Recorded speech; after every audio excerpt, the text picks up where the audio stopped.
A to Z YouTube channel में मैं शाहिद आपका वेलकम करता हूं, इस्तकबाल करता हूं। शिक्षक भर्ती फेज़ 2 से रिलेटेड जैसा कि आपने थंबनेल पर पढ़ा होगा कि बहुत सारी निगेटिव अफवाहें, हाँ मैं उनको अफवाहें ही कहूँगा, उनको निगेटिव न्यूज़ तो नहीं कह सकते, वो गर्दिश कर रही हैं, हमारे गोशे गुजार हो रही हैं, हम तक पहुँच रही हैं। और उसी के क्लियरिफिकेशन के लिए और जो इसमें पॉजिटिव बातें हमारे लिए हैं, देखिए हमेशा तस्वीर के दोनों रुख होते हैं। कुछ चीज़ें ऐसी होती हैं जो हमारे मन मुताबिक नहीं होती, लेकिन कुछ चीज़ें ज़रूर ऐसी होती हैं जिसमें हमारा फ़ायदा होता है। तो बहुत सारी निगेटिव बातें हमारे सामने आ रही हैं। सबसे ज़्यादा जो बात हमारे सामने आ रही है वो मैसेजेस के ज़रिए, कमेंट्स के ज़रिए, वो ये है कि अगर आचार संहिता लग गई और इलेक्शन हो गए तो फेज़ 2 नहीं होगा। तो सबसे पहले इसी बात का क्लियरिफिकेशन मैं आपको दे देता हूँ कि आचार संहिता लग भी जाए, सरकार बदल भी जाए, इलेक्शन हो भी जाए या जो कुछ भी हो जाए, फेज़ 2 होगा। क्योंकि लास्ट टाइम जो बैठक हुई थी मंत्रिमंडल की, उसमें ये फिक्स हो गया था और फेज़ 2 के प्रस्ताव पर सिग्नेचर भी हो गई थी। साथ ही साथ में 13/9 को लेटर भी जारी हो गया था। इसका मतलब ये है कि प्रोसेस स्टार्ट हो गया है। हाँ, प्रोसेस स्टार्ट हो गया है। तो फिर अभी तक एक दूसरा सवाल आता है कि अभी तक फिर कुछ क्यों नज़र नहीं आ रहा है। तो देखिए, प्रस्ताव पर सिग्नेचर हो गई, लेटर इशू हो गया है, नगर पालिका, ज़िला परिषद, महानगर पालिका में हमने जाकर खुद इंक्वायरी की है, तो बहुत सारी जगहों पर ये काम शुरू है। लेकिन इसमें निगेटिव बात ये है कि वो काम बहुत स्लोली हो रहा है और वो बहुत बेदिली के साथ कर रहे हैं, दिलचस्पी के साथ ये काम नहीं कर रहे। और उसी के लिए मैं आपको बता दूं कि हमारी जो तुषार सर की संगठना है, स्टूडेंट एसोसिएशन, उसने आज ही एक लेटर तैयार किया है, एक निवेदन तैयार किया है माननीय आयुक्त सूरज मांढरे सर के लिए और उनकी संबंधित साथियों के लिए या उनकी टीम के लिए कि वो हमारी रिक्वेस्ट पर इस प्रोसेस को फास्ट करवाएं। और उन्होंने पिछली मर्तबा किया भी है। उन्होंने वीडियो कॉन्फ्रेंसिंग के ज़रिए अलग अलग जगह पर अलग अलग ज़िला परिषद, नगर पालिका को काम फास्ट करने के लिए कहा है। लेकिन इसमें बहुत सारी टेक्निकल प्रॉब्लम्स हैं, इसकी वजह से टाइम लग रहा है। जैसे मैंने इससे पहले भी आपको बताया था कि इसमें SC BC आरक्षण को ऐड करना ज़रूरी है, उसी के बाद ये प्रोसेस होगा। तो लिहाजा इसके लिए वक्त तो लगना है। वो प्रोसेस इस तरह से है कि वापस से बिंदु नामावली तैयार करना होगा, उसके कैंप लगेंगे, फिर उसको मावक से चेक करवाना पड़ेगा और एक सर्टिफिकेट लेना पड़ेगा कि इसमें कोई प्रॉब्लम नहीं है। फिर वो पवित्र पोर्टल पर अपलोड होगा, फिर उसके बाद एडिट का ऑप्शन और प्रेफरेंस के ऑप्शन हमको मिलेंगे। अब बहुत सारे बच्चे ये भी सवाल कर रहे हैं कि क्या अपात्र गैर हाजिर का राउंड लग जाएगा, क्या 10% का राउंड लग जाएगा, या कुछ लोग ये भी अफवाह फैला रहे हैं कि सिर्फ 10% और अपात्र गैर हाजिर पर फेज़ 2 होगा। तो सोचने जैसी बात है कि अगर 10% और अपात्र गैर हाजिर पर फेज़ 2 होना है तो उसको फेज़ 2 नहीं कहेंगे।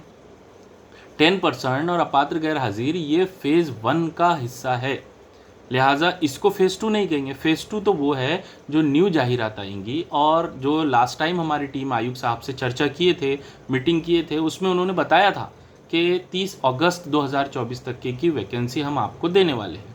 तो टैब भी जल्दी ओपन होगा। लेकिन निगेटिविटी यही है, या जिसको हम कबूल कर सकते हैं कि कर्मचारियों में इसकी उदासीनता दिखाई दे रही है, लोग काम फास्ट नहीं कर रहे हैं। तो ये एक प्रॉब्लम है। इसके लिए हम लोग कोशिश कर रहे हैं और आपने देखा भी है कि हमने निवेदन तैयार किया है और उस निवेदन में 5 अक्टूबर से आंदोलन का इशारा भी दिया गया है। तो आंदोलन के मुतालिक तो मैं आपको सिर्फ यही कहूँगा कि अब कोई एक्सक्यूज़ नहीं है, ये आखिरी लड़ाई है, सबको आंदोलन में पहुँचना ही है। जिस भी तरीके से हो सकता है आंदोलन में पहुँचिए। अब ये जो स्लो प्रोसेस हो गया है, इसमें हम मौके का फ़ायदा उठा सकते हैं। और वो कैसे उठा सकते हैं, ज़रा उसको भी समझ लीजिए। हम लोग ज़िला परिषद, नगर पालिका और महानगर पालिका में जाकर वापस से, जैसे हमने पहले निवेदन दिया है, अब जाकर फॉलोअप ले सकते हैं। और कहीं पर एक सिंगल वैकेंसी भी है जो अपलोड हो सकती है पोर्टल पर।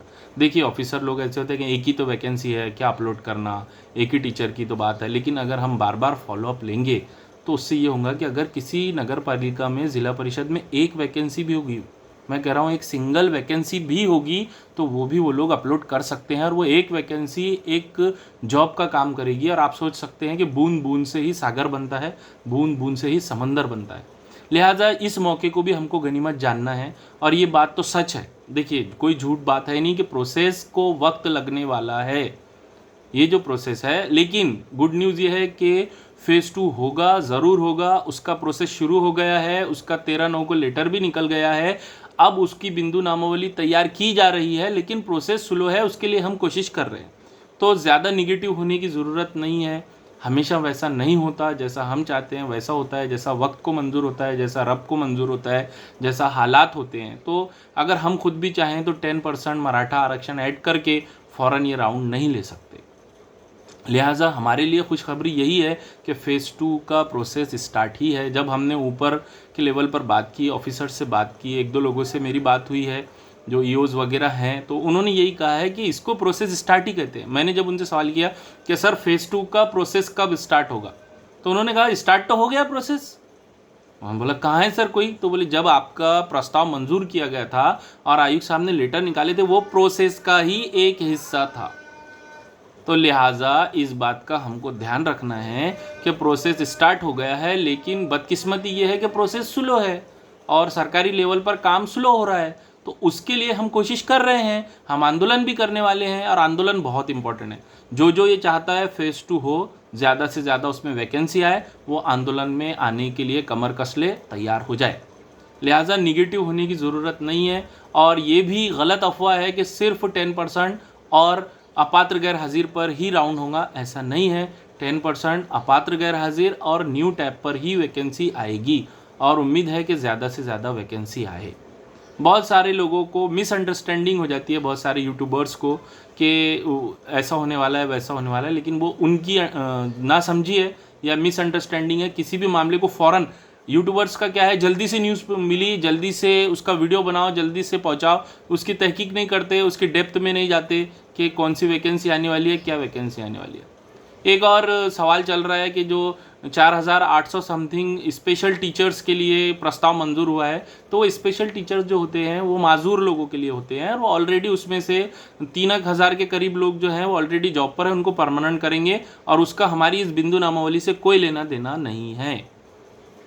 तो निगेटिव मैंने आपको यही बताया कि प्रोसेस स्लो है, लेकिन उसमें भी हमारे लिए एक फ़ायदा है, और वो फ़ायदा ये है कि इस वक्फे में, इस दौरान हम हर ज़िला परिषद, नगर पालिका, महानगर पालिका जाकर ज़्यादा से ज़्यादा वैकेंसी निकाल सकते हैं। एक भी वैकेंसी अगर कहीं रुक रही है तो उसको निकाल सकते हैं हम। रिक्वेस्टफुली बात कीजिए तो हमारा मसला सॉल्व हो सकता है।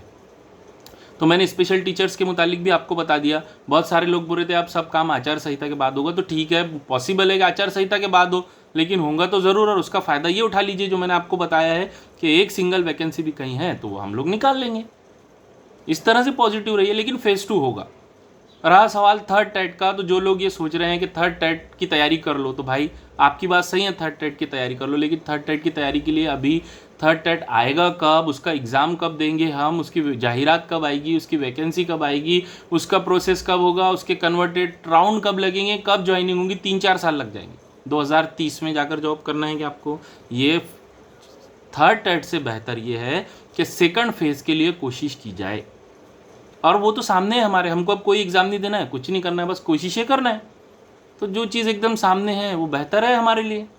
और थर्ड टेट के ऊपर कॉन्ट्रैक्ट बेसिस का जो काला साया मंडरा रहा है, उसकी वजह से 3rd 4th 5th सब टेट होंगे, लेकिन उसके अंदर वैकेंसी कितनी आएंगी ये कोई नहीं बता सकता है। जब तक कि कॉन्ट्रैक्ट बेसिस का जो GR है वो रद्द नहीं होता, जो 5 तारीख को निकला था, वो GR बहुत ख़तरनाक है, उससे वैकेंसी गायब हो जा रही है, वैकेंसी दिखेंगी नहीं, टीचर ही एक्सेस में रहेंगे, 15,000 से ज़्यादा टीचर एक्सेस हो जाने वाले हैं, तो फिर वैकेंसी कहाँ से आएंगी पवित्र पोर्टल पर। तो थर्ड टेट का मामला बहुत दूर का है, CTT TET का मामला बहुत दूर का है। अभी हमको फोकस करना है फ़ेज़ 2 पर। फ़ेज़ 2 में ज़्यादा वैकेंसी आ सकती है, ज़्यादा लोग लग सकते हैं, उसका और पॉजिटिव बात फिर से दोहरा रहा हूँ मैं, उसका प्रस्ताव पास हो गया, इसलिए सरकार बदले या कोई भी बदले, वो प्रस्ताव आगे कंटिन्यू रहेगा, उसका लेटर निकल गया है। बस इतना है कि सरकार बदली, इलेक्शन है, तो उसकी वजह से प्रोसेस स्लो होगा, लेकिन ऐसा नहीं होगा कि वो कैंसिल हो जाएगा, और कोशिश ज़्यादा करना पड़ेगा। तो कोशिश करने से डरने वाले को तो कुछ मिलता ही नहीं है, ये मेरा अपना तजुर्बा है। लिहाजा आप फिक्र मत कीजिए, राउंड होंगे, वैकेंसी आएंगी, सिर्फ आपसे जो हो सकती है कोशिश वो कीजिए, आप पाठ पुरावा कीजिए, हर जगह जाकर रिक्वेस्ट कीजिए, एक सिंगल वैकेंसी भी निकालिए। आज से हमारा यही टारगेट है कि किसी जगह पर, कोई ज़िला परिषद में, नगर पालिका में, महानगर पालिका में कोई एक सिंगल वैकेंसी भी है तो उसको हमको अपलोड करने लगाना है पवित्र पोर्टल पर। पहले आप खुद जाकर रिक्वेस्ट कीजिए, ग्रुप की शक्ल में जाइए, या पॉलिटिकल प्रेशर लाकर या कोई समाज सेवक को ले जाकर वो एक वैकेंसी भी अपलोड करने लगाइए। ऑफिसर्स लोग डायरेक्ट ऐसे काम नहीं करते, उनसे हमको रिक्वेस्ट करना पड़ता है, उनसे काम करवाना पड़ता है। आयुक्त साहब को भी लेटर दिया जा रहा है कि प्रोसेस को फास्ट किया जाए। तो निगेटिव बात यह है कि प्रोसेस स्लो है, लेकिन उसमें भी हमारा एक फ़ायदा ये है कि हम हर एक वैकेंसी निकाल सकते हैं। आखिर में बस आपसे यही कहूँगा कि फेज़ 2 ज़रूर होगा और वैकेंसी ज़रूर आएगी। थर्ड टेट की तैयारी करने से बेहतर ये है कि फेज़ 2 के अंदर मेहनत कर ली जाए, ये आसान रास्ता है। वरना थर्ड टेट तो लास्ट ऑप्शन है, लेकिन थर्ड टेट पर कॉन्ट्रैक्ट बेसिस का या वैकेंसी कितनी आएंगी उसका काला साया मंडरा रहा है। फिर वो ज़िला वाइज होने वाला है, उसमें रूल रेगुलेशन कौन से लगने वाले हैं कोई नहीं बता सकता। और एक और सवाल था कि माजी सैनिक का क्या होगा, तो अभी फ़िलहाल तक माजी सैनिक की वैकेंसी के बारे में कहीं से भी कोई क्लियरिफिकेशन नहीं मिल रही है कि उस वैकेंसी का क्या होगा। वो है तो सही, दिखाई तो दे रही है, क्या वो फेज़ 2 में आएंगी, क्या वो 10% के साथ आएंगी या क्या होगा, उसका कहीं से भी कोई ऑथेंटिक आंसर नहीं मिल रहा है। 5 लोगों से पूछा है मैंने, 5 ने अलग अलग जवाब दिए हैं। किसी ने कहा है कि वो एज इट इज़ रह जाएगी, किसी ने कहा कि वो कन्वर्ट हो जाएगी, किसी ने कहा कि नहीं वो कन्वर्ट नहीं होगी। तो अलग अलग लोग अलग अलग जवाब दे रहे हैं। तो शायद मैं समझता हूँ कि इस वीडियो में मैंने बहुत सारे डाउट क्लियर किए हैं। आखिरी पर मैसेज ये दूंगा कि कामयाबी उनको मिलती है जो उम्मीद रखते हैं और कोशिश करते हैं। तो हमारा उसूल यही है कि अल्लाह पर या तकदीर पर यकीन रखकर कोशिश की जाए, फिर सब्र किया जाए, फिर दुआ की जाए, फिर यकीन रखा जाए कि हमारा काम होगा। आखिर में बस यही कहूँगा कि इसी तरह के वीडियो आप देखना चाहते हैं तो मेरे चैनल को सब्सक्राइब कीजिए, लाइक कीजिए, कमेंट कीजिए, बहुत ज़्यादा लोगों तक इसको वीडियो को पहुँचाइए ताकि जो जो लोग परेशान हैं उनको उनके सवालात के जवाबात मिल जाए। शुक्रिया।